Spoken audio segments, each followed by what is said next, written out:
Sejam mais uma vez muito bem-vindos a esse canal e hoje damos início à primeira temporada da série Além do Éden, Ecos da Criação. E nessa temporada nós embarcamos em uma jornada que transcende fronteiras, religiões e culturas para explorar as diversas narrativas de criação que se originaram nos 4 cantos do nosso planeta. E ao contrário das séries anteriores, dessa vez nós não estaremos traçando conexões com a teoria dos antigos astronautas. Estamos focando principalmente na rica tapeçaria de mitos e lendas que cada cultura teceu para explicar a origem do universo, da Terra e também dos seres humanos. Vamos mergulhar fundo no tempo, atravessar mares e continentes, explorando as semelhanças e diferenças entre essas histórias fascinantes e a narrativa bíblica da criação, que é amplamente conhecida. Cada episódio é uma viagem independente, uma imersão profunda em um mundo que, apesar de separado no espaço e no tempo, se conecta ao nosso de maneiras inesperadas e surpreendentes. E se você está se perguntando sobre a teoria dos antigos astronautas, temos boas notícias. Esse é o tema do meu próximo livro, onde exploraremos em detalhes como as histórias antigas da criação podem estar interligadas com as ideias de visitantes cósmicos em nosso passado distante. O livro em breve vai estar disponível aí para vocês, para aqueles que desejam explorar um pouco mais profundamente essa teoria, sobre a criação, tá bom? Então vamos nos aprofundar e vamos focar agora no tema do nosso primeiro episódio. Eu intitulei o primeiro capítulo de O Sopro da Deusa, mito da criação do Antigo Egito. Quase que não sai, né? Nós vamos embarcar em uma jornada bem no coração do Nilo, onde os deuses antigamente caminhavam e a vida, como os egípcios acreditavam, surgiu a partir do sopro primordial dessa deusa primordial. Então nos acompanhe nesta incrível jornada, onde cada descoberta nos leva mais perto de entender a complexidade e a beleza do pensamento humano sobre nossas origens. E enquanto eu solto a vinheta, você já pode deixar o seu like, o comentário aí para ajudar no engajamento, e se é novo, se inscreve e ativa o sininho.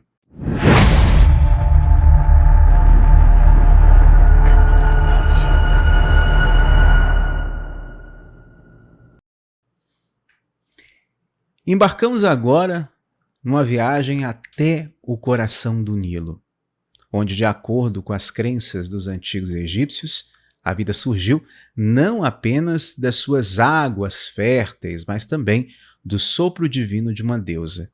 Seu nome era Nun, a deusa do caos aquático, que é chamado de primordial, onde, segundo os egípcios, tudo surgiu. Nun, em meio à escuridão cósmica, exalou vida no vazio. E aqui encontramos uma ressonância curiosa com a narrativa de Gênesis, onde o Espírito de Deus pairava sobre a face das águas durante o ato da criação. No entanto, no mito egípcio, Nun era a detentora do caos aquático, do qual emergiria o primeiro deus. Esse deus era Aton, ou Aton, cujo nome significava o completo. O autogerado, aquele que se autocriou, Aton, era tanto o princípio quanto o fim, o alfa e o ômega, o tudo e o nada ao mesmo tempo.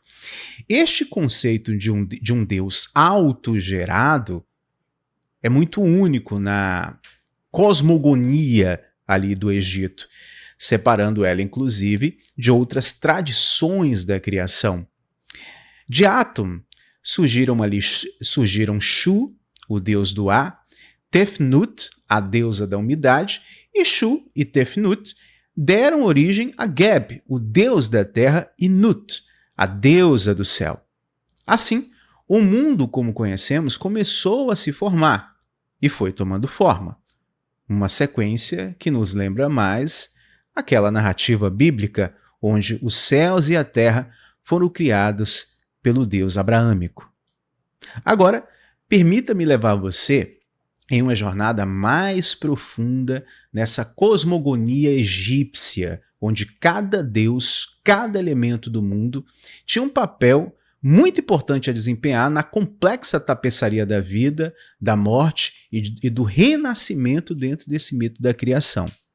A partir de Geb e Nut, nasceram os deuses mais conhecidos da mitologia egípcia: Osíris, Ísis, Set e Néftis. Osíris, o deus da vegetação e da vida após a morte, e Ísis, a deusa da maternidade e da magia, eles seriam, segundo a lenda, os primeiros governantes do mundo. Set, o deus do caos e também da desordem, e Néftis, a deusa da noite e também do luto, representavam o contraponto necessário para poder equilibrar o universo. É fascinante notar como a mitologia egípcia intrinsecamente reconhece a importância do equilíbrio. A harmonia entre os deuses e a natureza, o equilíbrio entre a morte e a vida, a ordem e o caos, todos acabam ali se entressalando, existe essa palavra? Enfim, eles se entrelaçam para formar uma tapeçaria de equilíbrio no cosmos. Uma comparação fascinante acaba se revelando quando examinamos a figura de Num, a deusa do caos aquático primordial no mito egípcio da criação. Ela nos faz lembrar a passagem que está escrita ali no Gênesis, capítulo 1, no versículo 2, que diz que a terra era sem forma e vazia e havia trevas sobre a face do abismo. E o Espírito de Deus se movia ou pairava sobre a face das águas. Nas duas narrativas encontramos um elemento primordial, que é a água no início de tudo, né? Representando o estado de não existência ou o caos antes da criação. No mito egípcio, Num não é apenas o caos aquático, mas é a deidade que detém o potencial para a vida. Através do seu sopro divino, ela traz a existência ao primeiro deus, Atum, dando início à sequência da criação. E similarmente na narrativa bíblica, antes da palavra criadora de Deus trazer o universo à existência, nós encontramos o Espírito de Deus pairando sobre as águas primordiais, preparando-se para a obra da criação. Ambas as histórias, embora culturalmente distintas, ressaltam a importância da água como um elemento de transição entre o caos e a ordem, o não ser e o ser, criando ali um paralelo muito notável entre essas duas antigas tradições da criação.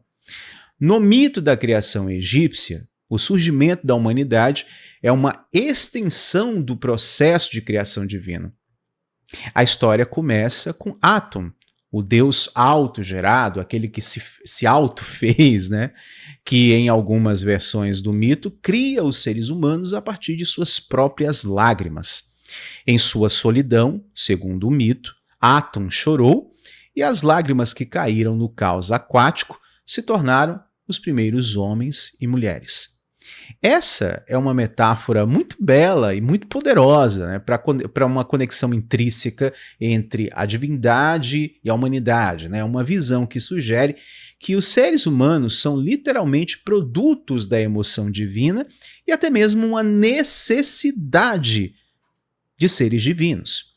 Isso em todas as culturas. Em outras versões desse mito, a humanidade é criada por Khnum, que é o deus oleiro. Olha só que interessante. Khnum é retratado modelando os corpos humanos em torno ali do seu oleiro. E adivinha, sim, usando o barro do rio Nilo. E cada corpo é então infundido com a vida ali por uma deusa chamada Heket, que é a deusa do nascimento. É ela que dá o sopro de vida. Ou seja, nesse mito da criação, um deus acaba esculpindo o ser humano através do barro, a partir do barro, e uma deusa sopra nele o sopro da vida, né, o espírito. Essas histórias de criação contêm uma semelhança intrigante com a narrativa de criação bíblica ali, falando sobre o homem, sobre Adão.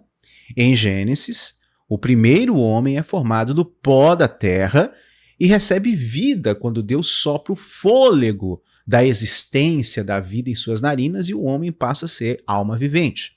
No Egito Antigo, Os seres humanos são formados a partir das lágrimas de Atum ou do barro do Nilo e recebem vida através do sopro de uma deusa. Embora distintas, né, essas histórias elas compartilham uma concepção muito semelhante da criação do ser humano, enfatizando nossa conexão íntima com o divino e com a terra de onde viemos. Já que os egípcios são mais antigos, né, do que os judeus, do que os hebreus, alguns devem se perguntar: ambos os mitos estão falando da mesma coisa? Do mesmo ser, mas com interpretações diferentes? Ou os hebreus moldaram o seu próprio mito da criação, se baseando no mito egípcio? Bom, esta é uma questão muito complexa e fascinante que nos leva ao coração da natureza compartilhada e única dos mitos de criação ao redor do mundo. Os paralelos entre a mitologia egípcia e a narrativa bíblica da criação, como nós vimos, são impressionantemente muito parecidas. Deus pairando sobre a face das águas, a formação do homem através do barro, tudo isso são temas encontrados em ambas as tradições e em outras tradições, como vocês vão ver na série dessa semana.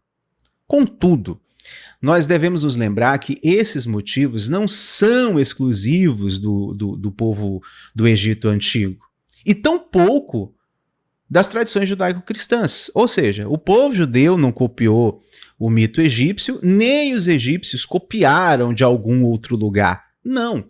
Cada povo recebeu essa mensagem de alguma forma. Cada povo testemunhou à sua maneira o que aconteceu na criação. Ao redor do mundo, muitas culturas compartilham mitos igualmente parecidos, né? Que envolvem divindades ali interagindo com a água antes da criação, fazendo o ser humano também a partir do barro. Na tradição hindu, por exemplo, encontramos Narayana, né, um aspecto de Vishnu, flutuando sobre as águas cósmicas antes de dar início à criação. De forma similar, a ideia de ser humano sendo formado a partir do barro é um tema recorrente também em muitas mitologias. Na mitologia mesopotâmica, por exemplo, a deusa Namu, que é representado ali pelo mar primordial, ela dá à luz a An e Ki, ou seja, o céu e a terra. E é dito que a humanidade foi criada por ela a partir do barro. Então, nós podemos realmente dizer que os mitos da criação dos egípcios e as histórias bíblicas estão falando da mesma coisa, no entanto, interpretadas de maneiras diferentes? Bom, no meu ponto de vista, sim. A semelhança dos temas sugere uma conexão profunda, talvez reflexo de questões universais sobre a origem da vida e o papel do divino na criação. No entanto, cada cultura e tradição religiosa possui ali as suas nuances, suas especialidades, o seu jeitinho, que é decorrente do seu contexto histórico, sua posição geográfica, e foram moldadas ali por suas crenças e valores particulares. Assim, ao mesmo tempo que partilham semelhanças, cada mito da criação oferece uma visão única e valiosa sobre o mistério da existência. E para finalizar, é possível que essas semelhanças não sejam tanto uma questão de um mito sendo moldado um pelo outro, né? Mas sim uma evidência da capacidade humana de refletir sobre os mistérios da vida e do universo, resultando, é claro, em histórias maravilhosamente similares, porém distintamente únicas. E agora eu quero muito saber a sua opinião sobre isso aí nos comentários. O que você achou da história da criação no mito egípcio? Fala para mim aí, tá bom? No nosso próximo encontro, nós vamos comentar aqui sobre o mito da criação, um dos que eu mais amo, né? Que é o Grito de Oroko, que é um mito da criação na África Ocidental, na tradição Yorubá.